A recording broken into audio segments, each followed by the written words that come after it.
முதல் பாட்டிலையும் சரி இந்த பாட்டிலையும் சரி இவரை சுற்றி தான் இந்த கதையே பின்னப்பட்டிருக்கு. அப்படி ஒரு அற்புதமான நடிப்புக்கு சொந்தக்காரர் நம்மளுடைய அவரோன அருமை பிரகாசம் கருணாகரன் அவர்களையும்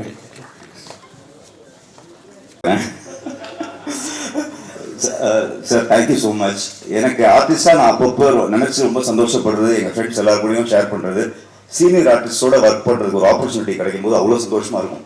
ஏன்னா நம்ம சின்னதுலேருந்து பார்த்து ஒரு இன்ஸ்பிரேஷனாக வச்சு பல பேரோட ஒர்க் பண்ணுறதுக்கு ஒரு ஆப்பர்ச்சுனிட்டி கிடைக்குது. Thank you so much sir. Great pleasure working with you Chandrasekhar sir.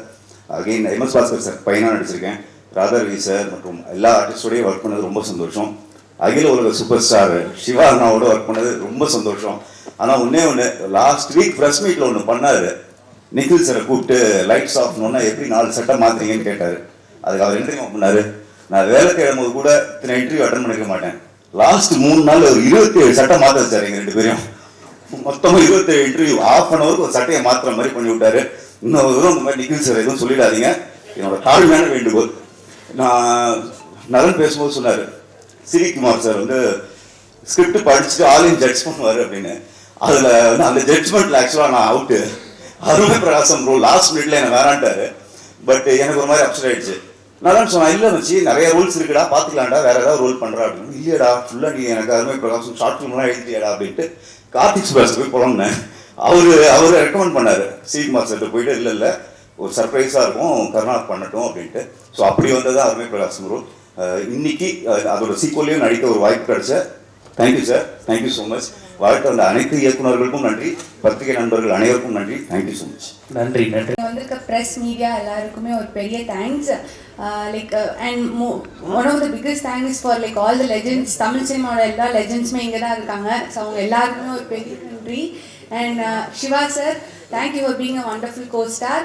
And கீழே உட்காந்து நிறைய ப்ரிப்பேர் பண்ணேன், மேலே வந்தோடனே எல்லாமே மறந்துடுச்சு பயத்தில். And like I am so nervous.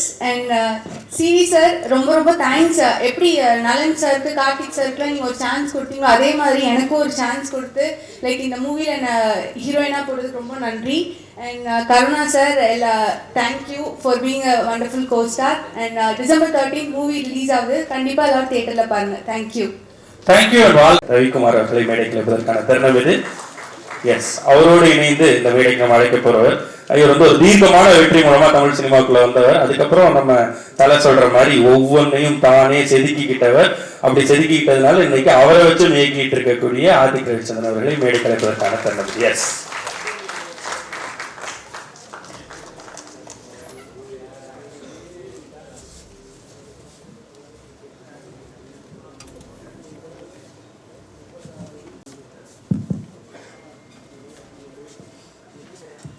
அனைவருக்கும் வணக்கம். சிகுமார் சார் படம் எடுப்பார், ஆடியோ லான்ச் பண்ணுவார், ட்ரீட் வைப்பாருங்கிறது 2013 அந்த காலகட்டங்களில் நடந்துகிட்டே இருக்கும். ஒரு டைம் ட்ராவல் பண்ண மாதிரி தான் இருக்குது. திரும்ப எனக்கு 10 கண்டிப்பாக இருக்கும். சார்கிட்ட கேளுங்க. அது மாதிரி இது தொடர்ச்சியாக சார் வந்து அது ரொம்ப பிடிச்ச விஷயம்னா ஒரு அறிமுக இயக்குநர்களை வந்து நம்புவார். ஒன்றா இருக்கும் அவரோட நம்பிக்கை. வேறு எங்கேயுமே போகாது, வேறு யார் சொல்கிறதே அவர் கேட்க மாட்டார். டைரெக்டாக அவர் ஒரு நம்பிக்கை வச்சாருன்னா அந்த படம் முடிகிற வரைக்கும் ஸ்ட்ராங்காக அந்த நம்பிக்கை வைப்பார். நான் பண்ண என்னுடைய முதல் படம் வந்து அவருடைய நம்பிக்கையினால் மட்டும்தான் உருவாச்சு. ஏன்னா அந்த கதையை நான் சொல்லும்போது நிறைய பேருக்கு வந்து ஒரு விதமான ஒரு நம்பிக்கையின்மை இருந்துச்சு அந்த டைமில். ஆனால் சார் வந்து ரொம்ப தீர்க்கமாக நம்பி, இல்லை நிச்சயமாக அந்த படம் நல்லா ஒரு நல்லா இருக்குன்னு சொல்லி தொடர்ச்சியாக வந்து என்னை ஊக்குவிச்சுக்கிட்டே இருந்தார். நிச்சயமாக அவர் அந்த வாய்ப்பை வந்து அவர் என்னை நான் சுற்றலை. அந்த கதையை எடுத்துக்கிட்டு எங்கேயுமே நேராக வந்து நான் சூதுகோமில் ஒர்க் பண்ணேன், நலன் சாரோட அசோசியேட்டாக. நிச்சயமாக அந்த படம் நடக்கிறதுக்கும் நலன் சாருக்கு தான் என்னுடைய மிகப்பெரிய நன்றியை தெரிவிச்சுக்கிறேன். நான் அங்கே சொன்ன மாதிரி நான் சூதுகம் ஒர்க் பண்ணிட்டு டைரெக்டாக என்னை வந்து எங்கூட பேசி சார் வந்து நான் சொன்ன சின்ன ஆன்லைன்லேருந்தே ஒரு ஆழமான நம்பிக்கை. நான் கொஞ்சம் சோறு உடைஞ்சா கூட என்னாச்சு குயிக்னு சொல்லிட்டு எனக்கு கிட்டத்தட்ட விரட்டி அந்த ஸ்கிரிப்டை முடிக்க வச்சார். நிச்சயமாக அதை வேறு யாருக்கும் தயாரிப்பாளர் அப்படி செய்வாங்களோன்னு தெரியாது. அவர் வந்து வச்ச நம்பிக்கை, அந்த வெற்றி எல்லாமே எனக்கு வந்து அவர் வச்ச நம்பிக்கை நம்ம காப்பாற்றிட்டாங்க ஒரு சந்தோஷத்தான் கொடுத்துச்சு. அது போலவே அடுத்தடுத்த எல்லா இயக்குநர்களுக்கும் ஒரு அதே தான் செய்கிறாரு. அந்த நம்பிக்கையை தொடர்ந்து கொடுத்துக்கிட்டே இருக்காரு. புதுசாக வர எல்லா இயக்குநர்களுக்கும் அது கொடுக்குறாரு, புதுசாக வர டெக்னீஷியன்ஸுக்கும் ஒரு கொடுக்குறாரு. ஸோ அங்கே போயிட்டு வரும்போது நம்ம வந்து ஒரு கான்ஃபிடென்ட்டாக நம்ம பின்னாடி எதையும் எதிர்கொள்கிறதுக்கான ஒரு நல்ல தைரியத்தையும் ஒரு கொடுத்துருக்காருன்னு நான் சொல்லுவேன். நிச்சயமாக அந்த காலகட்டங்களை மறக்கவே முடியாது. அந்த படம் உருவாக்கம் அது சார்ந்த எல்லா விஷயங்களும் எப்போ நினைவு இருந்தாலும் ஒரு மகிழ்ச்சியான தருணமாகவே இருக்கும். அதுபோக அர்ஜுன் வந்து முண்டாசப்பட்டியில் ஒர்க் பண்ணார். கிட்டத்தட்ட 2010 நாளைக்கு அந்த டைம்லேருந்தே அவர் நல்லா தெரியும். தொடர்ச்சியாக முயற்சி பண்ணிக்கிட்டே இருப்பார், சோர்வடையாமல் எல்லாருடைய கதைகள்லையும் போய் பங்கெடுத்துக்குவார். என்னுடைய கதை டிஸ்கஷன்லையும் வருவார். ஒரு மாதிரி யோசிச்சுட்டே இருப்பார் சதா. ரொம்ப ஒரு மாதிரி அந்த அவருடைய அந்த ஸ்பான்டனைஸாக அவர் பேசக்கூடிய அந்த கதை உருவாக்கத்தில் பேசக்கூடிய விஷயங்கள் தான். அவர் வந்து இப்போ இதுக்கு முன்னாடி ஒரு படம் பண்ணியிருக்காரு, யங் மங்சன்னு. அந்த படம் வந்து இப்போ வெளியாகிறதுக்கு சில தாமதங்கள் ஆகிருக்கு. இருந்தால் கூட மனம் தளராமல் அடுத்த முயற்சியை வந்து செஞ்சு அடுத்த படத்தோடு அவர் வந்து நின்றுருக்கிறதுங்கிறது அவருடைய மனம் தளராத முயற்சியை காட்டுதுன்னு நான் நினைக்கிறேன். நிச்சயமாக அர்ஜுன் வந்து நிறைய பேருக்கு சொல்லுவேன், படம் தாமதமான குயிக்காக போங்க, அர்ஜுன் பாரு எப்படி டக்குன்னு அடுத்த படத்துக்கு மூவ் ஆகிட்டாருங்கிறதுக்கு ஒரு முன்னுதாரணமாக இருக்காரு. அதில் அர்ஜுன் வந்து நிறைய பேருக்கு இன்ஸ்பிரேஷன் தான் நான் சொல்லுவேன். ரொம்ப நல்ல நண்பர். அதுபோக இந்த படக்குழுவினர் மற்றவங்க எனக்கு பெரிய அறிமுகம் இல்லை, அத்தனை பேருக்கும் என்னுடைய வாழ்த்துக்களை தெரிவிச்சுக்கிறேன். தங்கம் ஸ்ரீனிவாஸ் அவரும் சாரும் வந்து இப்போ இணைஞ்சு இந்த படத்தை உருவாக்கியிருக்காங்க. மேற்கொண்டு அவங்க நிறைய படங்கள் பண்ணுறதா இருக்காங்க. அத்தனை படங்களுக்கும் என்னுடைய வாழ்த்துக்கள். அனைவருக்கும் நன்றி. சூதுகம் வந்து ஒரு மிகப்பெரிய ஒரு மாஸ்டர் பீஸாக வந்துச்சு. இது கூட ஞாபகம் இருக்குது, உதய தேட்டரில் வந்து அந்த ஃபர்ஸ்ட் டே ஃபங்க்ஷன் நான் பார்த்தேன். ஸோ சூதுகம்ன்ற படம் வந்து நலன் சாரும் சிவி சாரும் பண்ணலாம், எங்கள் அர்ஜுனுக்கு வந்து சூதுகம் 2 வந்து கிடச்சிருக்காது. ஸோ அதுக்கு வந்து நான் ஃபஸ்ட்டு ஒரு பெரிய தேங்க் பண்ணிக்கிறேன் சார் உங்களுக்கு.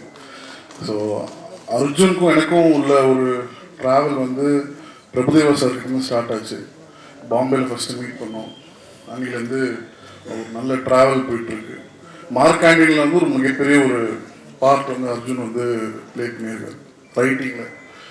ஸோ மார்க் ஆண்டியோட சக்ஸஸ் எனக்கு எவ்வளோ முக்கியமோ அதே அளவுக்கு வந்து அர்ஜுனுக்கு வந்து போய் சேரும். ஸோ மார்க் ஆண்டி தாண்டி இப்போ குட் பேட் அப்படியும் வந்து ஒரு மிகப்பெரிய ஒரு பார்ட் வந்து அர்ஜுன் ரைட்டிங் டீமில் இருக்காரு. ஸோ இன்றைக்கி அர்ஜுனுக்காக தான் நான் வந்தேன். பிகாஸ் சிவி சார் ஒரு கம்பெனியில் வந்து நிறைய டேரக்டர்ஸ் உருவாக்குனாங்க. ஆக்சுவலாக ஏன் ஸ்கிரிப்டும் உள்ளே போயிட்டு வெளியே வந்தது, ஏன்னா அது செலக்ட் பண்ணல அப்போது. So I wish Soodhu Kavvum 2 great big success. Music director ரொம்ப நல்லா பண்ணியிருந்தார். விஸ்வந்து கார்த்திக் ரொம்ப சூப்பராக பண்ணியிருந்தாங்க. ஸோ அந்த டீமுக்கு வந்து என்னோட வாழ்த்துக்கள். Thank you sir. கடவுள் நன்றி. ஏதாவது ஒரு அப்டேட் சொல்லுவீங்களா சார் சாருக்காக? படம் போயிட்டு இருக்குது. Thank you sir. எல்லாருக்கும் வணக்கம். பிரசன்ட் மீடியா எல்லாருக்கும் வணக்கம். சூதுகம் 2 எனக்கு பிடிச்சாங்க. அதுவும் இந்த கம்பெனிலேருந்து எல்லாருமே வந்திருக்காங்கன்றது ரொம்ப சந்தோஷமாக இருக்குது. ஃபஸ்ட்டு ராகேஷ் அண்ணாவுக்கு நன்றி சொல்லிக்கிறேன். இந்த ப்ராஜெக்டில் கொண்டு வந்தது ராகேஷ் அண்ணா. முதல்ல ஃபோன் பண்ணி கல்கி உனக்கு காசு வேணுமா இல்லை நல்ல கேரக்டர் வேணுமான்னு கேட்டாங்க. நான் நல்ல கேரக்டர் தானே வேணும் அப்படின்னேன். அப்போனா அந்த ப்ராஜெக்டில் வந்துரு அப்படின்னு சொன்னாங்க. ராகேஷ் அண்ணாவுக்கு ரொம்ப நன்றி சொல்லிக்கிறேன். அதுக்கப்புறம் எங்கள் டைரக்டர் அர்ஜுன் சார். இந்த படத்தில் வந்து நிறைய சொல்லலாம் வந்து எங்கள் டைரக்டரை பற்றி.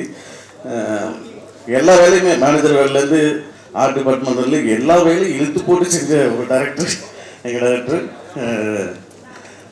ரொம்ப நன்றி. அதுக்கப்புறம் அகில உள்ள சூப்பர் ஸ்டார் சிவாண்ணன், நன்றிண்ணா. உங்கள் கூட நடித்ததில் ரொம்ப சந்தோஷம். கவி என் கூட நடிச்சிருக்காரு, நல்லா வந்திருக்கு படம். தேங்க்யூ. அதுக்கப்புறம் சிவி சார். சார் நிறைய பேர் அறிமுகப்படுத்திருக்கீங்க.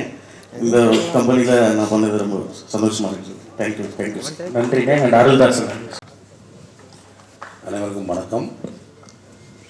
ரொம்ப நீண்ட நாளுக்கு அப்புறம் வந்து ஒரு மேடையே ரொம்ப ஃபுல்லாக இருந்துச்சு.